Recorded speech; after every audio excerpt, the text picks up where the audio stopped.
Muy buenas, ¿qué tal estamos? Es frecuente que en los deportes de contacto o las artes marciales, al igual que en otros deportes, se produzcan esguinces en diversas articulaciones. Los esguinces son una lesión de los ligamentos que sostienen los huesos de una articulación y se producen debido a que se obliga a la articulación a moverse en una posición antinatural. Es común denominarlo en el lenguaje popular como torcedura. Esas torceduras, que se pueden producir frecuentemente en el pie o la muñeca, por ejemplo, hacen que la articulación adopte una posición que no es natural, alargando más de la cuenta los ligamentos, lo cual en muchas ocasiones puede lesionarlos produciendo el comentado esguince. Esto puede suceder al correr, al saltar, al patear, golpear con el puño, en Jiu-Jitsu y MMA al realizar alguna luxación, etc. Dependiendo la lesión que se produzca, vamos a tener diferentes grados. El grado 1 se produce un estiramiento del ligamento más allá de su límite normal, quedando distendido y elongado. En el grado 2, el ligamento al estirarse demasiado se desgarra parcialmente. Y en el grado 3, el ligamento al estirarse se rompe completamente. Es necesario cirugía y hay una impotencia funcional total, es decir, no se va a poder mover adecuadamente la articulación. Uno de los esguinces más comunes entre los peleadores es en el tobillo y se produce al golpear con el empeine al rival, al saco, al pao o simplemente al hacer algún desplazamiento. El ligamento que más se lesiona a nivel de tobillo se llama ligamento lateral externo. ¿Qué podemos hacer si esto nos sucede? Bien, desde hace mucho tiempo se recomendaba el método RICE por sus siglas en inglés, R, rest, reposo, I, ice, hielo, C, compression, compresión y E, elevation, elevación. Este método, con el paso del tiempo y la llegada de nuevas pautas, ha ido evolucionando hasta llegar al método que se recomienda actualmente para el tratamiento agudo y precoz de los esguinces leves moderados, es decir, grado 1 y algunos grado 2. El método del cual os voy a hablar es el método POLICE. Este método es útil para la fase inicial del esguince, es decir, para cuando te lo acabas de hacer.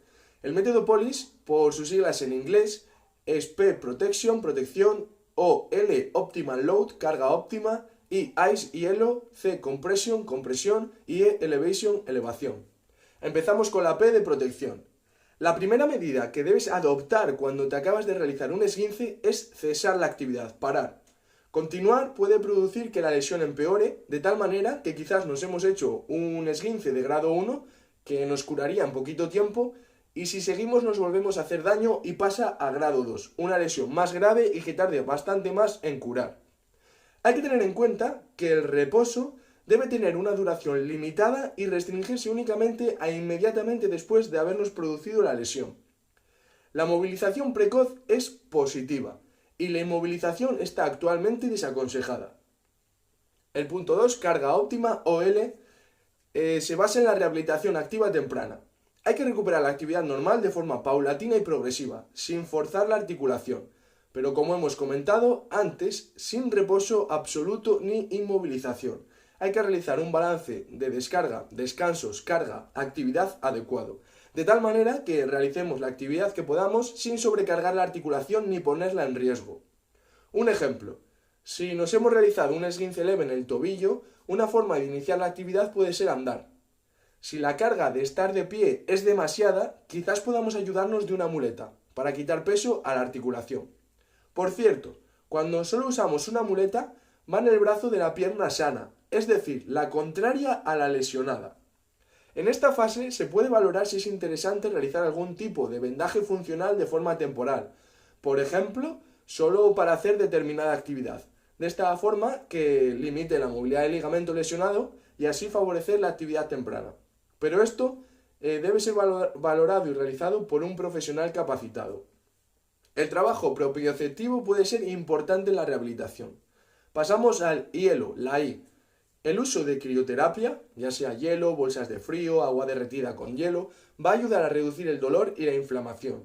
No se debe utilizar de forma directa, siempre con un paño para evitar quemaduras.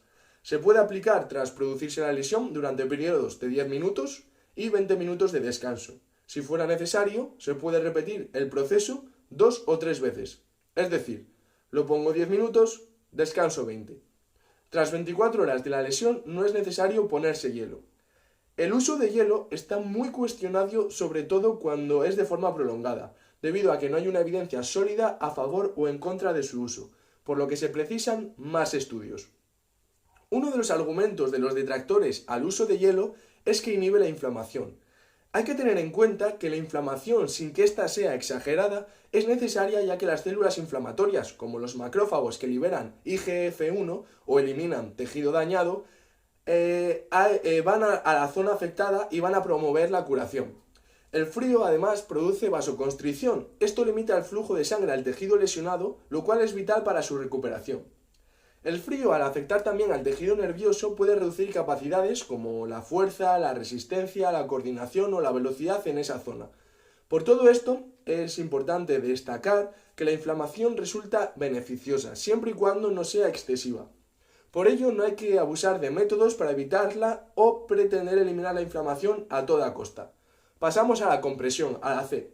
La compresión tiene como objetivo controlar la inflamación, detener la hemorragia, es decir, el sangrado, y favorecer el retorno venoso, la circulación. También la compresión está cuestionada debido a la poca evidencia existente. Pasamos a la elevación, la E. La elevación va a favorecer los periodos de descanso, de tal manera que cuando llevemos un rato de actividad, elevar la zona por encima del nivel cardíaco nos va a permitir descansarla. También nos va a permitir disminuir la presión sobre los vasos sanguíneos locales, lo cual va a ayudar a reducir y a evitar que no se produzca tanto edema, es decir, inflamación, y también va a limitar el sangrado. Va a favorecer también el retorno venoso. Una cosa súper importante es nunca forzar la postura hacia la que se ha hecho la lesión. Es decir, si yo me he lesionado hacia esta dirección, no hay que imitar la forma que adopto en esa postura, ¿vale? Siempre el ligamento está débil y esto puede causar el dolor o empeoramiento de la lesión. Las posturas que son contrarias a ese movimiento van a favorecer la curación. Pues esto es todo por hoy. Espero que os haya gustado y os sirva. Esperemos que no lo necesitéis utilizar, pero si os sucede vais a mejorar las posibilidades de recuperación y a reducir el tiempo que vais a necesitar para recuperaros. Un abrazo y hasta el próximo día.